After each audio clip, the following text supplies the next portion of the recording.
Today, I have the privilege of thanking some more helpful homies who have made a monthly pledge to help keep this show going. So thank you with all my heart to Emma Galloway, Catherine Fearhays, and Dave and Jasmine Tran for your monthly donation. You're awesome. And if you're listening and would also like to support the show, visit patreon.podbean.com/homeopathy hangout or check the show notes. Thanks.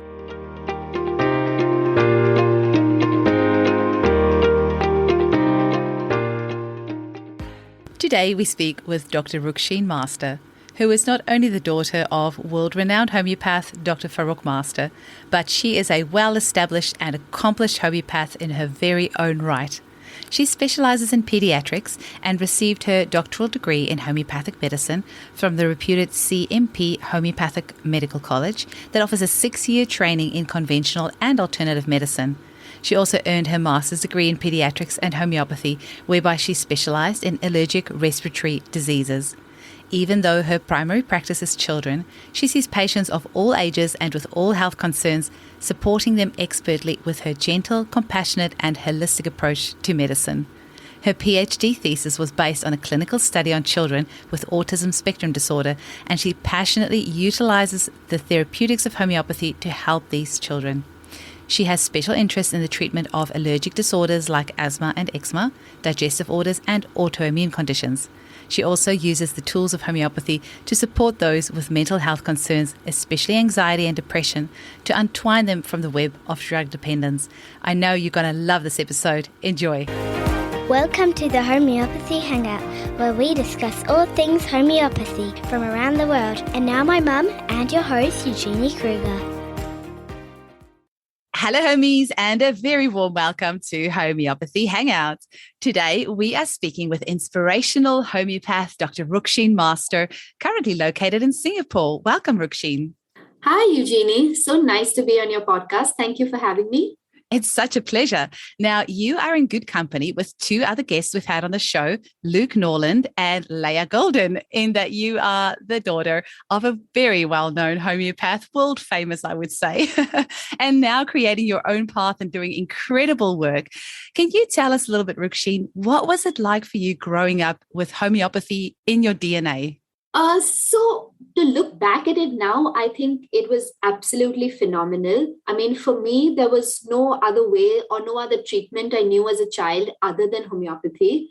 I was absolutely clueless of names other than, paracetamol as a child, which also I heard from friends. And so for me, the concept of injections, going to the doctor for regular checkups, all of that just never existed because it was always just with your own father. Treatments were always homeopathic treatments based on whatever acute situation I had. So I went through a lot as a child. I had the smallpox, I had the measles, I had the mumps. I went through a lot of fevers that lasted for very long. And all of that, we always only relied on homeopathy. And that gives me so much confidence now as an adult, because when I have to treat my own child, I know that it's possible to completely get through most of it using only and 100% homeopathy. Amazing. And I love your blog on your website. You write there how you were 4 years old and then going into hospital with your dad and sitting on the beds and watching what he was doing. I can just imagine what that must have been like.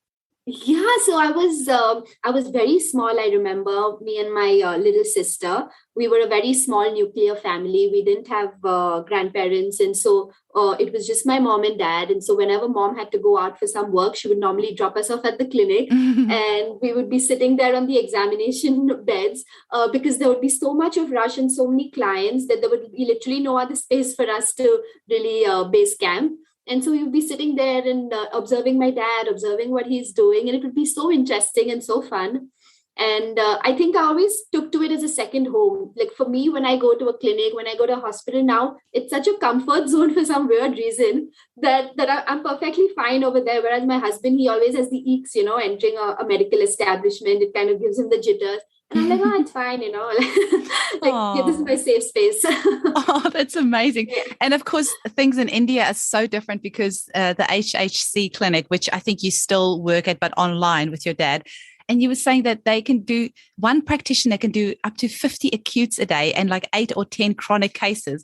And, my mind boggles. How is that even possible? How is there enough hours in the day, like in the week, let alone the day, to see that many people? So again, you would be even more shocked to know that there are practitioners doing double or triple of those numbers.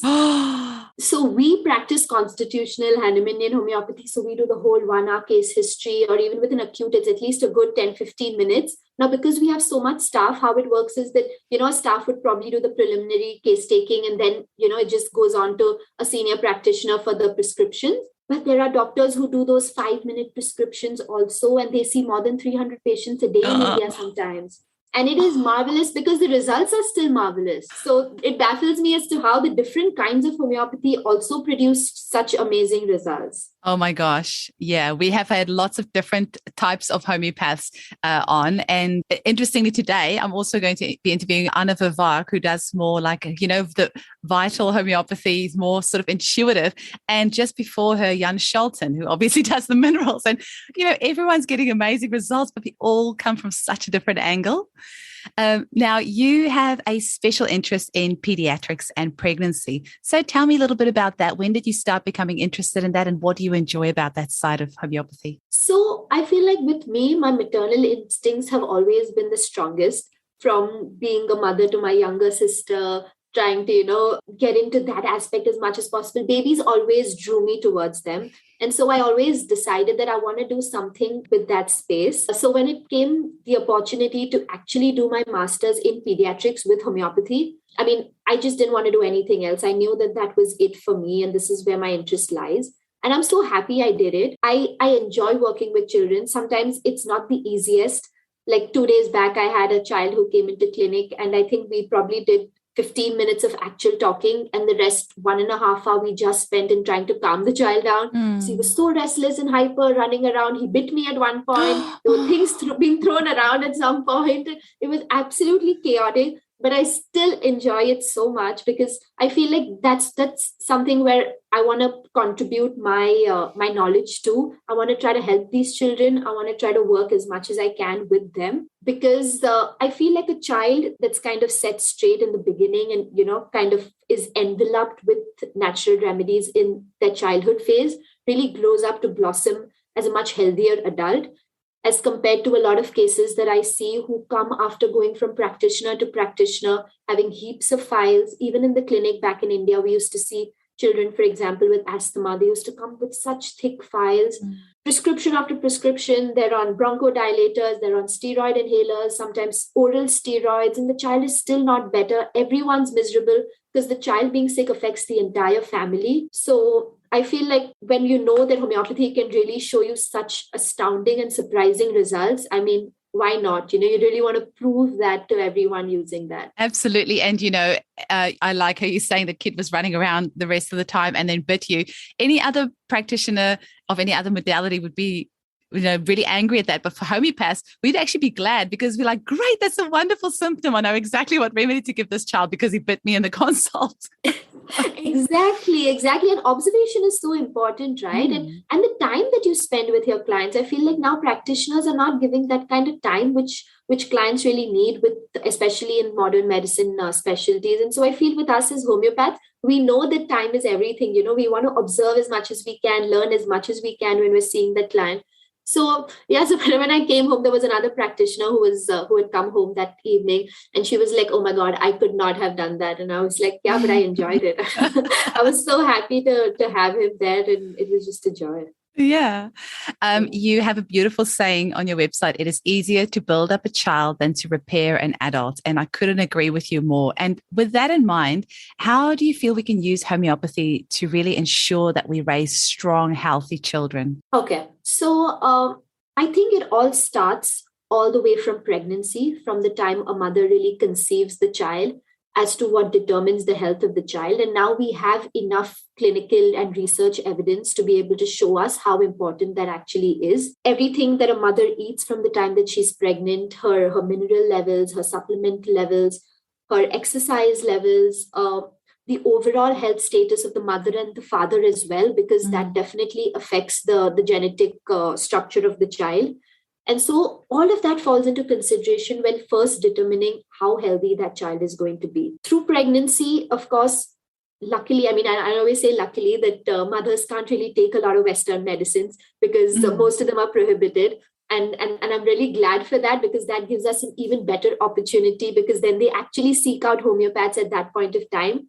And it's a good opportunity to actually educate them as to why it's so important then to use these natural remedies as much as they can through pregnancy, through labor, delivery, postpartum, and then even for their infant care symptoms. So I think education is the key for that. I really love talking to mothers about why that's so important, why the immune system forms the very crux of everything. So there have been a lot of, COVID's actually brought out a lot of the whole immune system importance into everyone's eyes.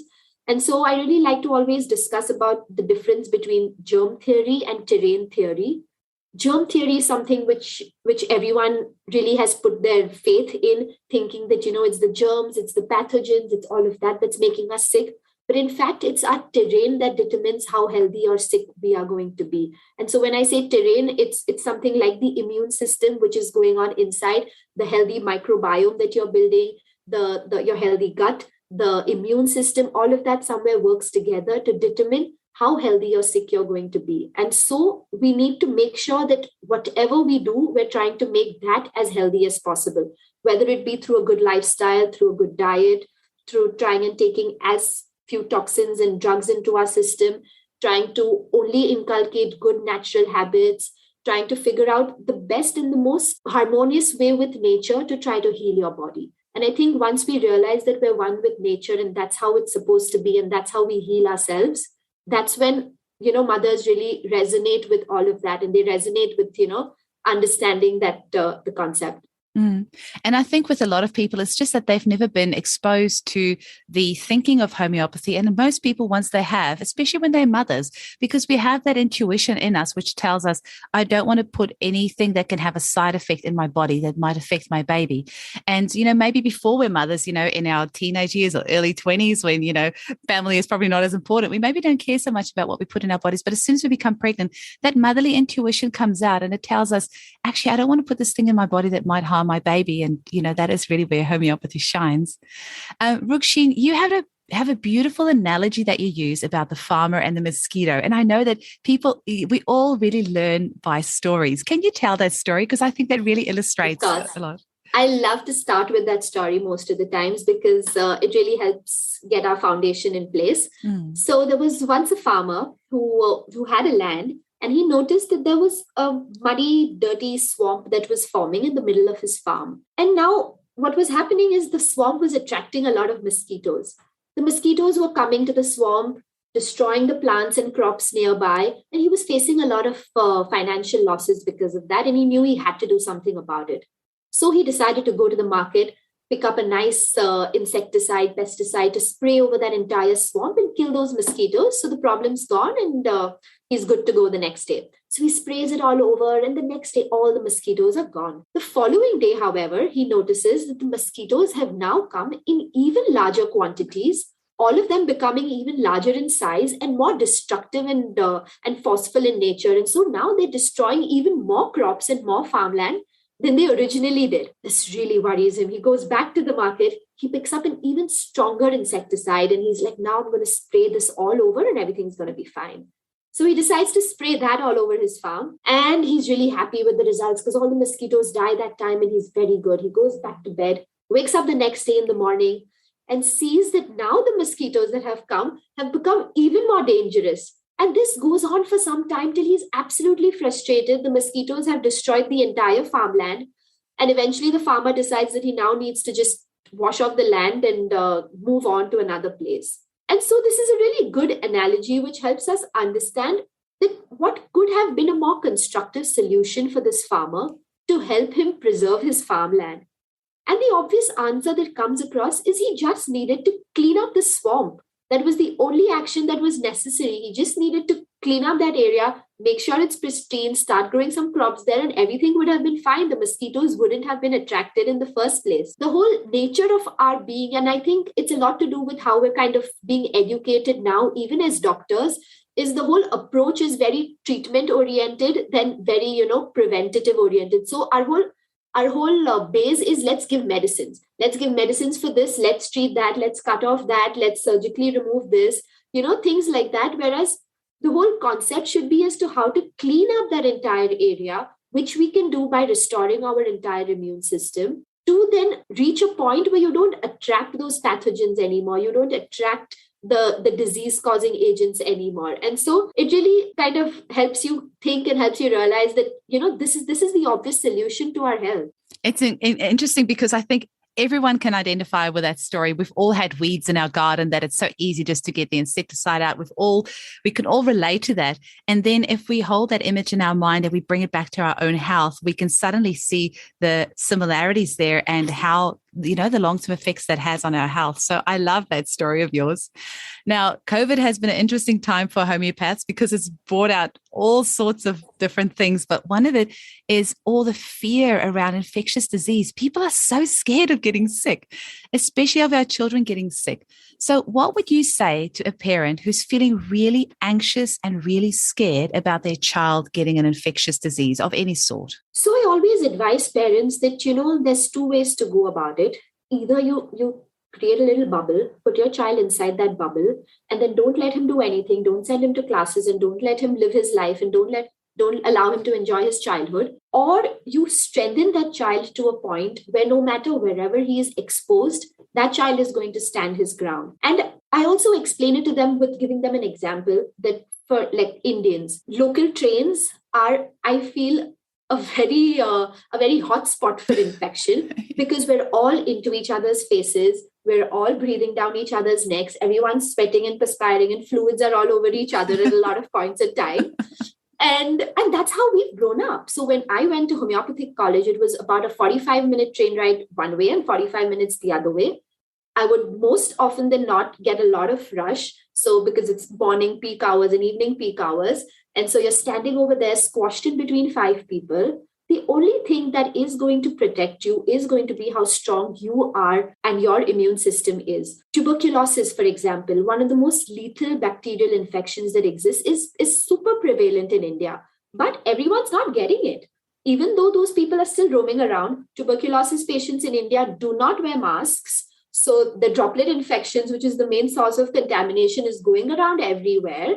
But at the same time, everyone's not getting it. And the reason why everyone's not getting it is because we all have our own immune system protecting us. And I strongly believe that you have to be that confident to go into an exposed area with your immune system. And you have to have that kind of faith that it's going to protect you because you've been taking care of it with the right things. And so I strongly believe in that. And so when a mother says that, my child can fall sick, my child can go to preschool, for example, is a big hotspot again. So every time a child starts with school, there's going to be, I think, one episode that happens every month. And that happened to my daughter as well.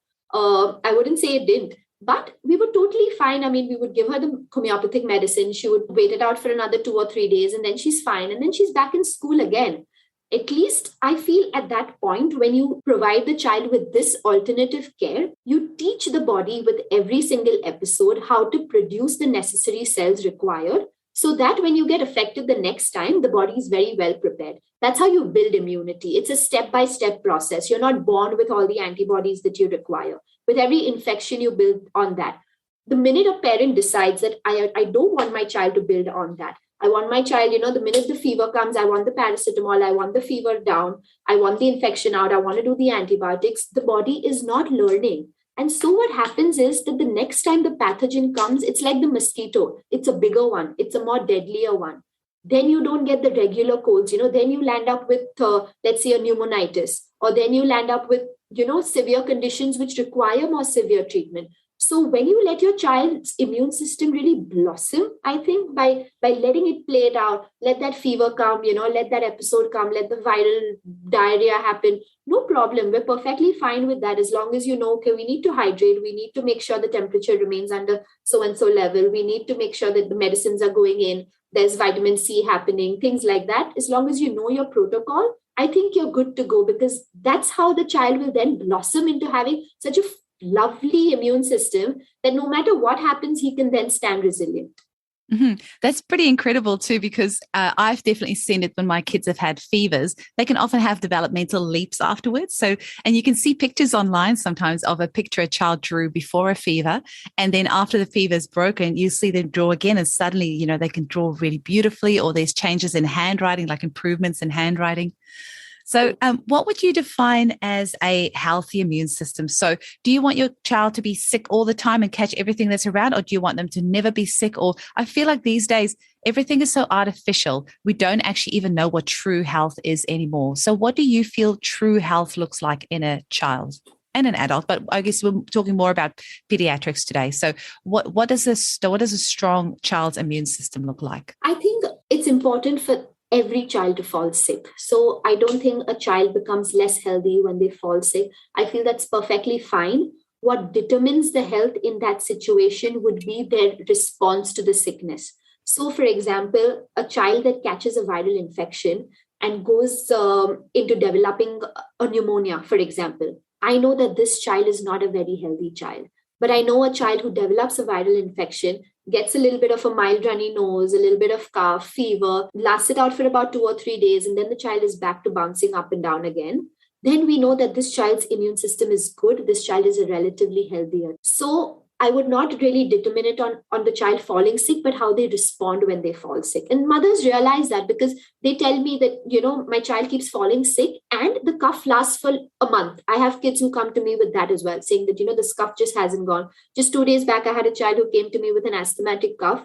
They've been on a month of bronchodilators, steroid puffs, and the cough's still not gone. So I know that this child really needs a lot of work and a lot of help. Whereas a child that really, brushes it off, is still, let's say, jovial through the entire episode of the fever, is still eating okay. So in homeopathy, we see a lot of the generals. So the appetite's still okay. They're still able to drink. Their energy levels are okay. They're mentally in a good space. You know that this child is, relatively healthier. And not only taking the example of fever, you can actually determine it through a lot of other factors as well, which is a lot of mental growth. I feel like children who are just mentally growing, mentally grasping things a little faster, physically growing well, milestones are happening correctly. All of that kind of, helps us determine how healthy a child is. I saw something very disturbing the other day, and I don't have the source for it at the moment, but it's how there's different organizations that determine milestones for children. But in this one particular organization has now taken crawling completely away as a milestone, which really worries me. It shows you the state of our children because there is so much damage done on a neurological, mental, emotional, physical level that a lot of kids these days are not crawling, and people do not realize what an incredibly important milestone that is because it connects that left-right brain.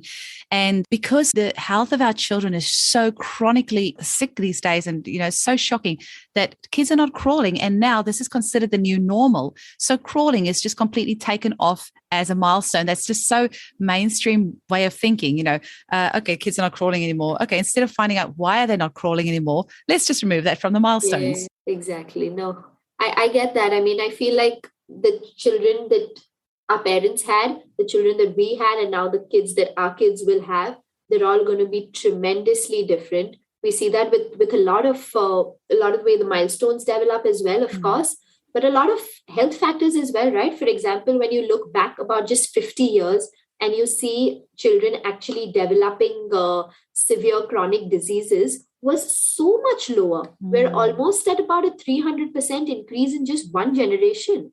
So childhood obesity, childhood diabetes, all of that is just increasing and exploding. And instead of really identifying what's happening, we're still focused on trying to prevent diseases which do absolutely no harm to you. So they're still trying to, put the fight up against measles and put the fight up against, your colds and chicken things pox. like that. Exactly. When you know that all of that provides you a good lifelong immunity, prevents you from getting various diseases in adulthood, and all of these are proven facts. And we're still fighting against that. We're not really trying to find out what is causing our children to be so gravely sick, where they're already dependent on medications from such a young age. I actually saw something interesting on your website. I think it said something along the lines of more people are dying of infectious diseases now than in the 1970s or something along those lines. I think it was a study that you quoted, which I thought was very interesting. Possibly. Yeah. Rukshin, can you share some cases from your clinic with us? I know that's one of the things our listeners always, when they email me, they always say they enjoy hearing about the cases. Of course, I would love to share some cases. Since we're talking a little bit more on the allergy front, I would just like to discuss a few cases on those lines. So, Singapore, unfortunately, sees unexpected number of eczema cases. So, the atopic dermatitis cases that we see out here. So, the statistics say that almost 1 in every 5 children in Singapore has eczema at this point of time. Statistics then go on to say that almost 50% of those cases will go on to have lifelong eczema. So you can imagine how severe the condition is here. Unfortunately, everyone rushes to the skin centers, everyone rushes to the dermatologist. The first and only thing that they want to start the child on is steroids, because they know that that's the only thing that's really going to kind of, put it down the quickest. And so most of these children are all dependent on steroids when they come to you. The minute you take away the steroids for about 3, 4, 5 days, things start coming back up again. And so they know that that's the only way to kind of treat it. It becomes very, very difficult to treat these cases, even with homeopathy, because the body is then so dependent on these medications that it takes very, very long. And so I again love to treat children for the only reason that they're very nascent, they're not being exposed to as much as adults have. So it's easier to get them to even respond to a lot of homeopathy. And so luckily, this child that came to me was only 6 months old.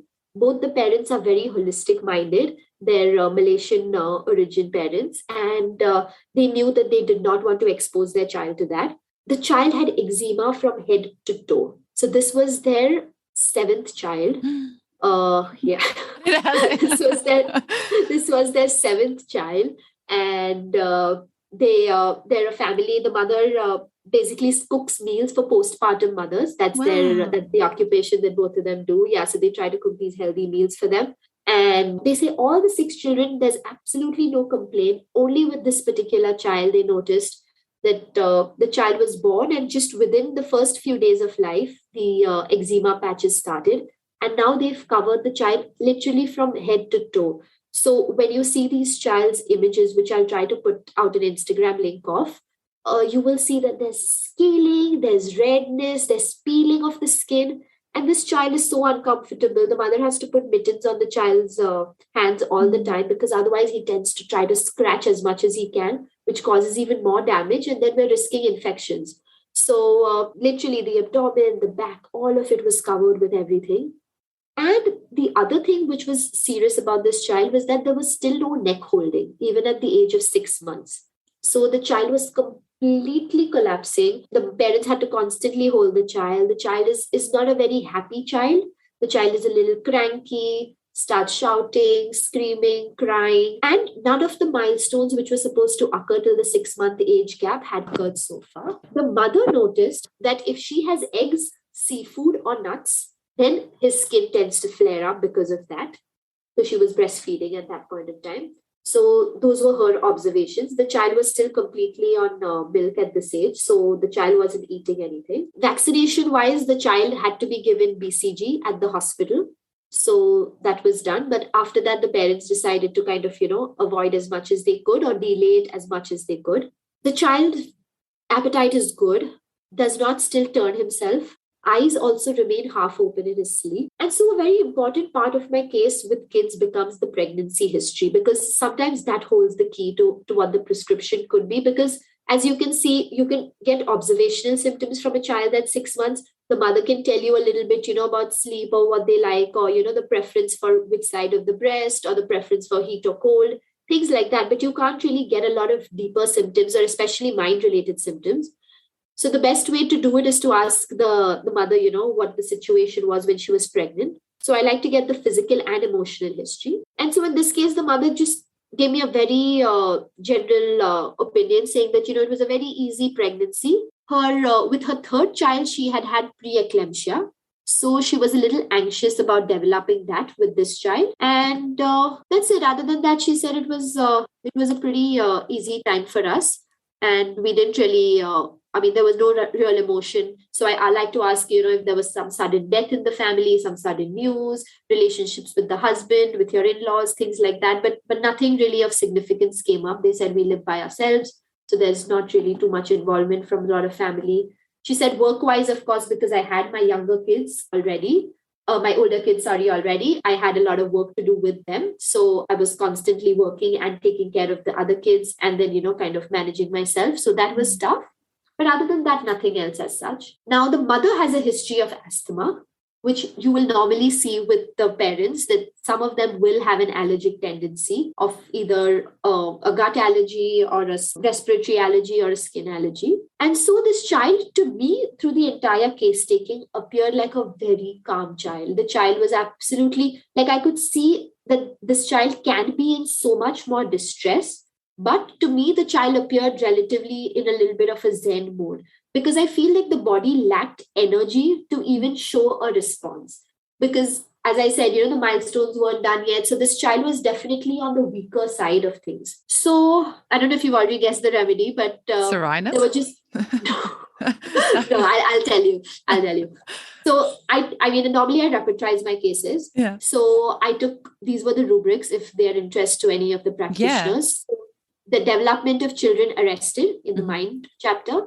Then he had an unusually large size of the head, which I definitely felt. So I take a lot of observational symptoms as well, because sometimes that's really important as well. So head large size, eyes open during sleep, neck weakness because of the head holding. That's the rubric I found the closest. Eczema in children, in infants, and eczema desquamating, because as I said, there was a lot of desquamation happening, a lot of peeling, a lot of white flakes you could see all through the skin. Then in generals, I took allergic constitution. I took emaciation, children in, infants in. Food and drinks, eggs aggravate, because the mother specifically stressed on the eggs part of it. And I took generals, weakness, muscular, children in, infants. And so the remedy that strikingly came up was calcarea carb. Okay. Because you see that with, the big size children, the development arrested, the egg allergy, and of course, eczema gets covered a lot. And placid. Yes. So I decided to start the child off on just a LM scale, because normally with allergies and with people who tend to be on the more sensitive side, instead of the C potencies, I like to do the LM potencies. And so I started with just a LM1. I asked the parents to repeat it twice a day. And so what I do is I give the LM scale pills, but I ask them to dilute it within 3 cups. So they put the medicine in the first cup, but then they stir that, and then the spoon goes to the second cup, and then they stir it again, and the spoon goes to the third cup. So the whole concept of the process being that we're just trying to energize that medicine as much as possible with our with stirring movements. And so from the third cup, the child was given 1 teaspoonful 2 times a day. Wow. And along with that, I like to also use bowel nozzles sometimes. Oh, me too. Yes. So I put him on Morgan Pure 30, because Morgan Pure has a lot of effects on eczema with the skin, with infants. And so we did Morgan Pure 30, but that I did only 3 pills to be given once every week. So 3 pills went every week for that. And the cup medicine was on daily. And I was expecting, so with small children, my heart goes out to them. So I was also like, should I ask someone for help? Should I, just be very sure, because this child, really needs attention. I want the milestones to, start recovering from now on, because he has a really long way to kind of catch up. But I was like, okay, let me just give it a shot, let me be confident and let me prescribe, and hopefully, this child really turns around. And I was so pleasantly surprised that within a month, this child improved almost, I would say, a 50 or a 60%. Wow. And the parents were so happy. I was also I was expecting a good result, because this child had not been exposed to any steroids or any medications, because of which I knew he would respond faster and better. But I was so happy to see that a lot of the regions started now reducing with the redness. A lot of the skin started looking back to normal, which in 1 month, I've seen those kind of results with homeopathy, but I've never seen that with, my practice, where I'm like, okay, within a month, the entire eczema cleared out. The skin got better. The mother feels that now, even in spite of me eating the foods that were triggering him, it's not getting triggered so much. So he will still show a little bit of a response, but not as bad a response as was earlier. She feels he's definitely itching much better, so the hands don't go all around trying to scratch. He's sleeping much better. And they went and met a couple of neurologists, which I asked her to actually go and see, because to figure out, if there was some other underlying cause to the fact that the milestones weren't developing. Because assessment at this age is very important. You don't want to miss something because you can treat it that much better and faster. So they went and met them, and everyone just had the opinion that everything's fine. He's just weak. He's physically weak. And so you need to supplement that with something. And eventually he grew it out. So again, that was a very good news to get. And so I decided that since the medicine's working well, we're just going to keep stepping up. So the last time I gave him Calcarea Carb 0/2, again, same 3 cups twice a day, and the Morgan Pure once a week. And the child's doing so much better. I've just spoke to the mom 2 days back also. She's like, the skin is eventually slowly healing itself out. Everything's getting better. Again, I'm going to stress eczema is a difficult one to treat. So for a lot of homeopaths, seeing something like this should not deject you, because it should only encourage you, because in some cases it does take longer. In a lot of my cases, I would give it at least 3 to 4 months to see such good results. But when you give the right remedy, and when the child has that ability to absorb it and process it, I feel like you can see miracles sometimes with homeopathy, literal miracles. I completely agree. And like you said, that child hadn't had many suppressive medications in the past. Often we see children after they've tried every other, the parents have tried every other modality, and there's steroid after steroid's been used and all sorts of suppressive medications. And so when you're treating a child like that, it's so much harder to get a good result. And often there will be some aggravations as the body is trying to clear out some of that suppressive medications.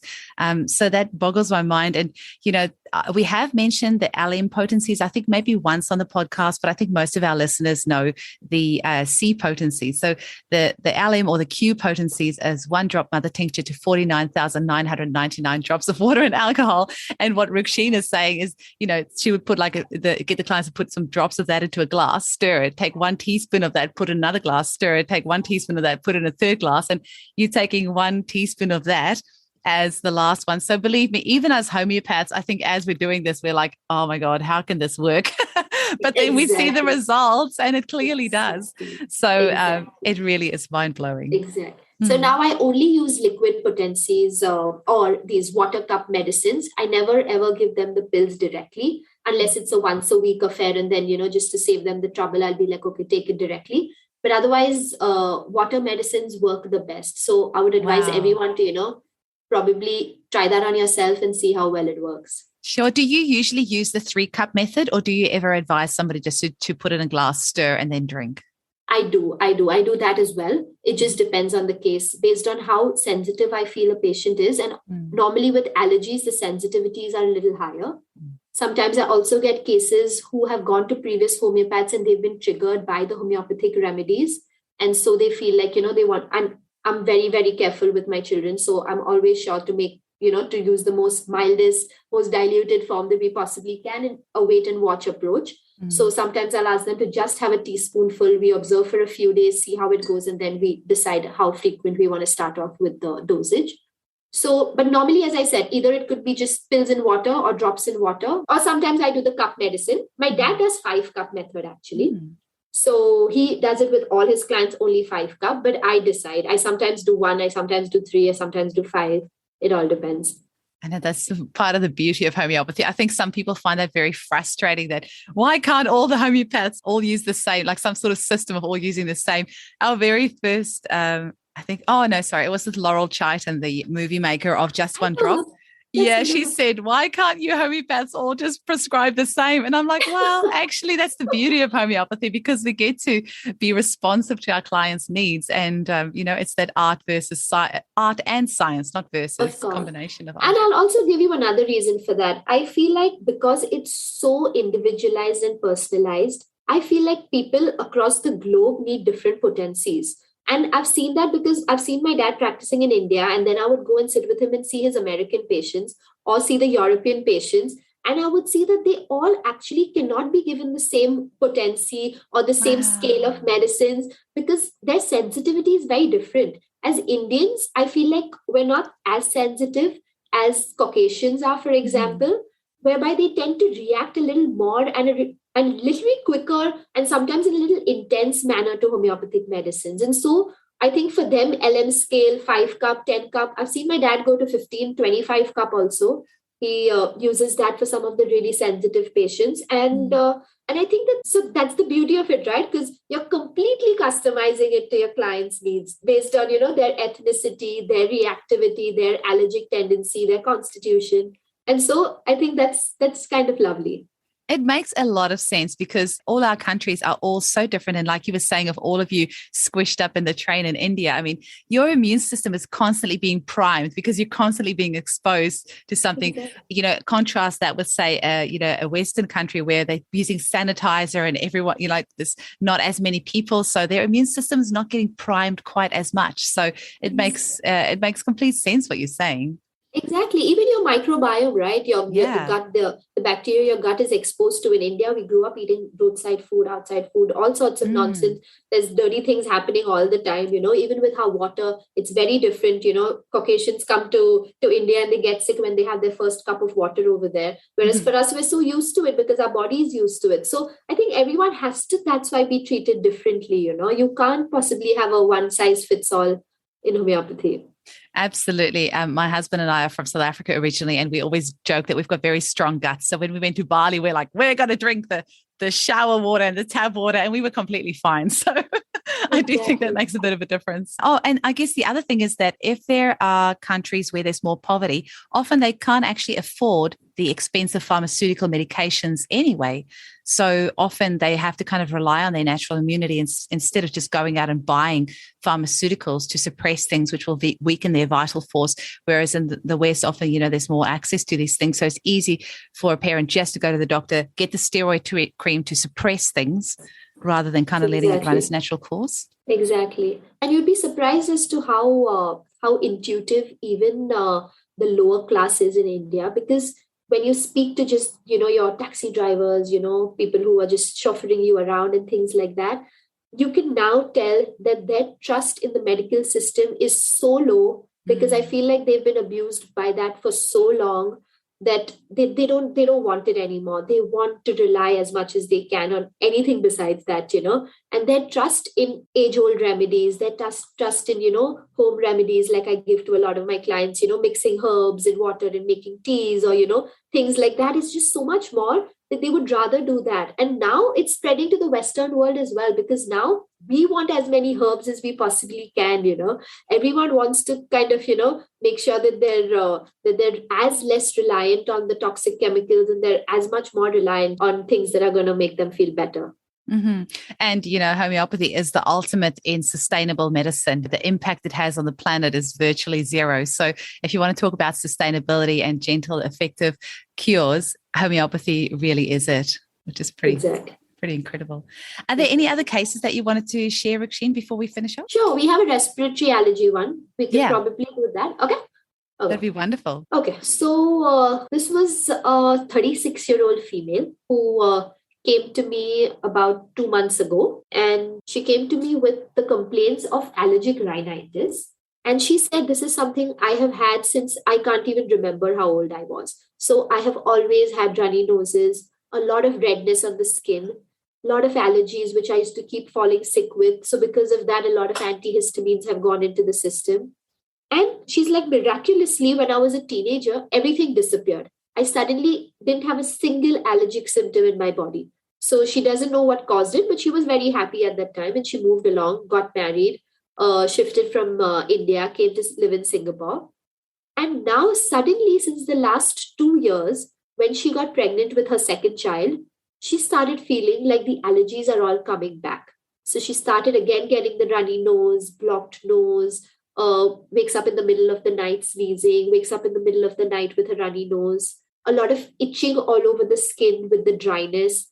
She feels like there are some patches which come with the eczema, and then there's a lot of itching, and then suddenly they disappear, and then they'll appear at another region. And she took, of course, a lot of regular medical treatments for that to start off with. So a lot of steroid creams, a lot of steroid nasal drops. She also had a lot of eye allergies. So redness in the eyes, itching in the eyes. So she was the complete picture. I mean, she was literally showing allergies at every single front that there could be. And I feel like that had to do a lot with the fact that they were there since childhood. They were treated absolutely in a wrong manner.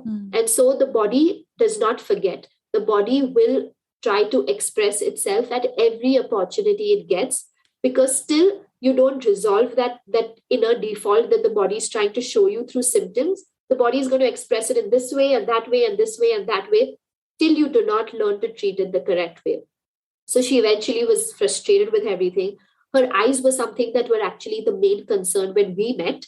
And she just visited an ophthalm who had put her on 3 different kind of eye drops, because there was something to make the eyes feel a little wet. There was something to be like an antihistamine eye drops, and she was on a steroid eye drop. And she was frustrated. She was like, please help me. I definitely need to get rid of all of this. And so we met. And when we met, her complaints were mostly the eye-related symptoms. So she says it normally starts off with the eye. Once the eye kind of settles, then it starts off with sneezing. Sometimes she noticed a yellow discharge coming out from the eyes. Allergies would get worse in the nights. So between 1 to 2 a.m. was an aggravation, and between 4 to 5 a.m. was another aggravation. And she's like, generally 9 out of 10 nights, she's awake in the night, down with these allergies and absolutely frustrated. She also felt like the dry and cold weather made it worse, which we don't actually have in Singapore. But she noticed that every time she would be exposed to that, like a cold, AC, mall environment, she would tend to become worse. Along with that, she had a history of postpartum depression with her first child. She's also anemic.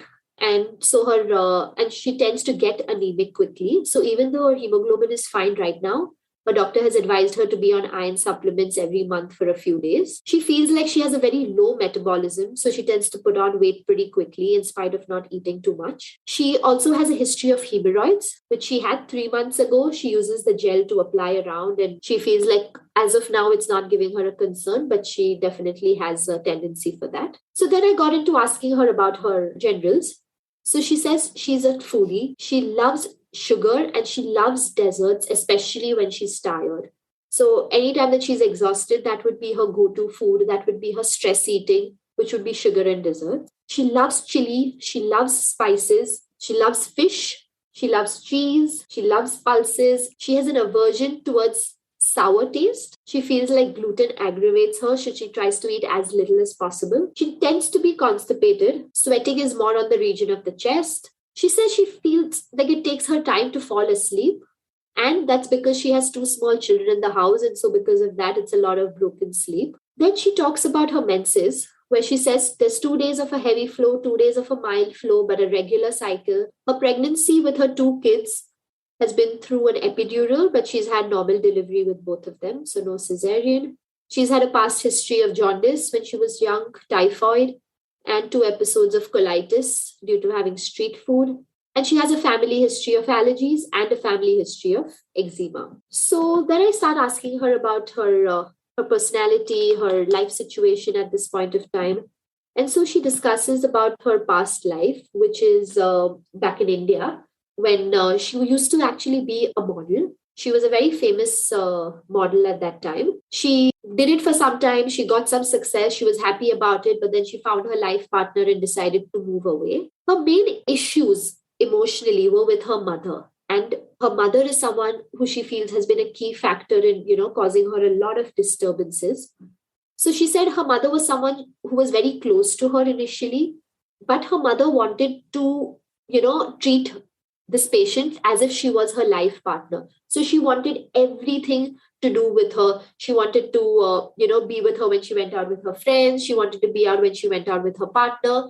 And she found that a little too intrusive into her life at that point of time. So when she moved to Singapore and she told her mother about it, her mother said that she also wished to move with them and settle down out here with them, which of course she was also not too happy about, nor was her partner too happy about, because they wanted to start their own life, have their kids, build their own, life by themselves and not really have the intrusion of someone else at that time. And so because she told her mother that, her mother decided to cut off all relations with her. So she completely stopped talking to her. She decided to be very immature about it. She would not lift up the patient's calls. She still does not after so many years. So this happened in 2016 and we're in 22. So she still hasn't, really responded properly to her daughter. And so that was something which her mother felt very hurt about. She tried to convey through her sister, to her mother about why she made that decision and how it was important for her to cut off and, not feel like her mother was part of her married life as well.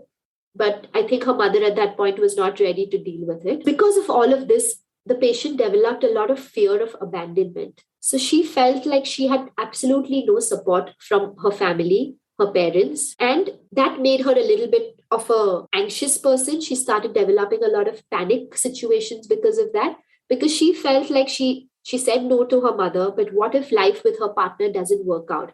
Then what is her backup? Then what will she fall back on? And so that has always been a little insecurity for her throughout her life. Her mother-in-law, on the other hand, is a demanding and a very controlling person. She has always tried to interfere into her life as much as possible. But because she's back in India, it was just more on the phone and more when they go back to India. And she doesn't really have to deal with it here on a day-to-day basis. Because of her mother issues, she feels like the emotions she's expressing are a lot of grief, a lot of anger. She had a lot of hurt and a lot of crying. Her sister became her support system at that point of time. Her husband, she says, has always been a rock for her, always felt a lot of acceptance from her husband. And in 2015, they got into Buddhism practice, which has also helped stabilize her a lot. Recently, her past experience with her mother has prompted her to get into psychiatric help and, be a counselor herself. So she's now learning how to be a counselor, and she plans to pursue that now as her next profession after her kids are a little more stable. And she really wants to put into practice and teach a lot of people the way she dealt with the situation herself. Nature-wise, she's a very strong-headed personality. She feels she's very straightforward, and I noticed that in my practice too, the way she talks, she's a very loud voice, very, to the point. She tends to, joke about certain things in a particular way.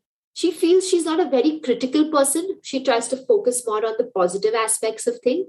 Very ambitious, which I found a little surprising because she had left work a while back and she's now only studying to become a counselor herself, though she feels like, she's very passionate about it. But at present, I think in the last 3 or 4 years, she's not really done anything about it. She loves fitness. She loves gymming. She loves exercising.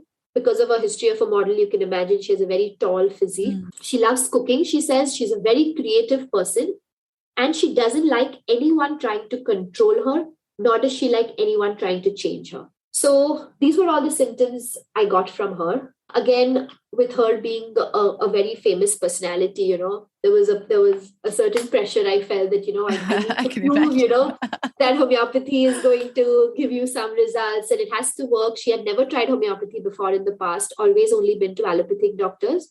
But she remembers as a child taking homeopathy back in India. And so she wanted to kind of revisit that modality as well. And she literally gave me no choice. She was like, "Doctor, I need to feel better within the next, 1 or 2 months. And I need this to go away. It's really kind of been there for so long now that I can't imagine, living with this any longer." And so I repertorized her case. Again, the way I do my cases is I take a combination of everything, physicals, generals, and the personality and the emotional state. And so I took about 15 rubrics for her based on her mental state, a few generals. In the physicals, there was really nothing particular to take other than the fact that the allergies were more intense in the night. And I took a few eye symptoms and I put her on the remedy sepia. So I gave her sepia 30. I gave her the C scale, the 30C. And I did the 1 cup for her that time, 3 times a day. And what I did for her is I gave her an SOS to take in the nights when she has these allergies. And so the remedy I gave her for that was arsenic album because it covered a lot of her acute symptoms at that time. And I told her, if you really feel them too intense, instead of taking the antihistamine, you take this SOS remedy. And on a daily basis, I want you to take the sepia 30.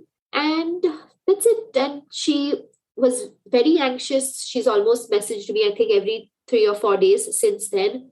And she was like, should I eat this? Should I do that? And, she was very, very concerned about, making a lot of changes to her health. Of course, I advised her a lot of dietary and lifestyle changes as well, because I feel like it all has to go hand in glove. You can't really do one without the other and expect your body to repair itself.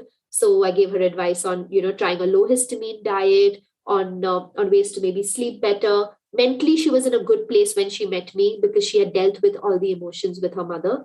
So that was a positive thing. And We met after a month. Within a month, she told me her itching has almost completely gone. So there's no more dry skin, there's no more itching, there's no more eczema patches she's being able to see. She only felt like whenever she tends to go for the hair removal strips, that's when things start becoming bad. And so we're trying to now figure out alternatives to that. She feels like the runny nose when she used to wake up in the night has completely gone. The eyes are much, much better. So with the eyes, the remedy that I had told her to do was, Byron does these eye drops.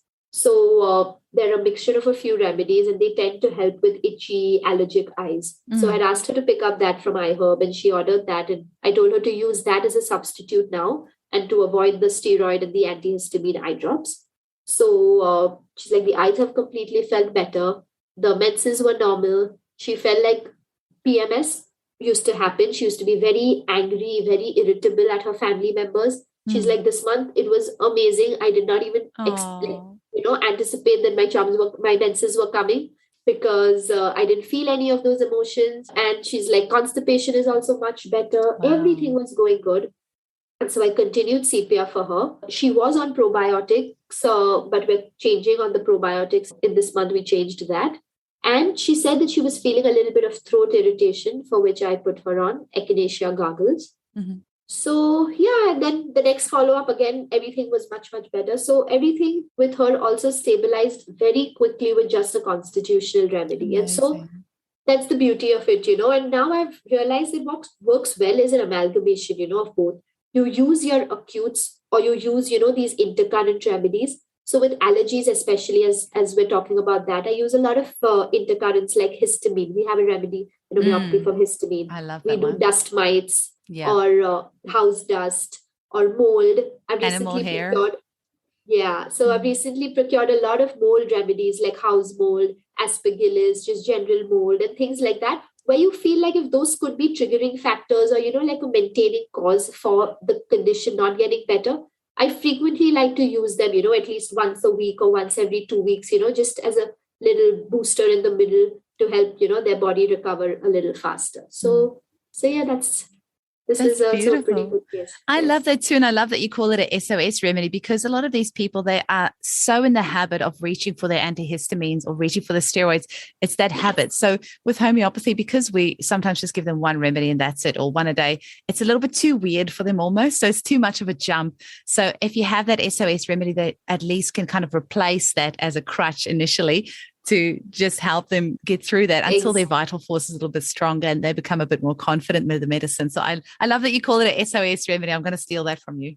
And I use them all the time because, even for example, when you have cases of migraines, it's not like the migraines stop on day one, after the homeopathy. They still do come. Maybe the intensity is better and the frequency is more, spread out, but they still do come. And so I would rather you take my SOS than you go for the Panadol, than you go for any of, the neurological remedies. So it's always important to, give them the supply so then they know and they're confident with what they're doing with you. And so, the dependence on everything else becomes that much lesser. And with kids especially, you need to do that. Otherwise, parents are so anxious, mothers are so anxious that they will run to the doctor. They run to emergencies for the smallest of things. Until you don't give them that confidence, they will still, be doubting it at the back of their mind. And so that's a very good tip to actually, when you're working with kids, to provide moms with as much information and, things as possible. The biggest compliment / driving force / fire under me that anybody can ever tell me is that when a mum says to me, you have given me so much, you've given me my confidence back. Oh, actually, if they say, you have empowered me to treat my family myself, I don't feel I have to run to the doctor for everything. That is the best thing anyone can ever tell me. Is if you can empower a mother to be able to care for her family the way that we have for eons, since human race began, is we have always looked after our family. And I feel like that's been taken out of we've given that power up, let's be honest. And when a mum can say, I've got that power back, oh man, that's amazing. No, it's beautiful. It's beautiful. And a family that once does homeopathy, I feel and when you can just do that little bit for that family, they'll always grow up, to entrust it and to, kind of have it as a part of their day-to-day through their life. Absolutely. So Rukshin, how can our listeners get hold of you? So I think the best way to do it is my email. So I'll be sharing my details with you. I'm also on Instagram, as the title is @theimmunitydoctor. So they can follow me there. I'm not the best with posting, but I try to be as regular as I can with given all the other work that's around it. You're going to have to post those eczema pictures that you were talking about earlier. Yes, I will do that in a day or two for sure. Yeah. And I'll send you the link for that. Yeah. Thank you so much, Rukshin, and I'll put your details in the show notes. And I really appreciate your time, and thank you for your incredible passion. It's just been so wonderful chatting with you today. No, it's my pleasure. I'm so happy. And I'm interviewing your dad on the 1st of April. So if you have any insider information, let me know. If you want me to, anything I can tease him with, let me know. Okay, I'll do that. I saw he booked for the 1st of April. I was like, thank you very much. I hope it's not an April Fool's joke, because I really do want to talk with you. No. He's not the April Fool kind. Thank you so much, Rukshin. Have an amazing day. You too. Bye. Take care. Bye.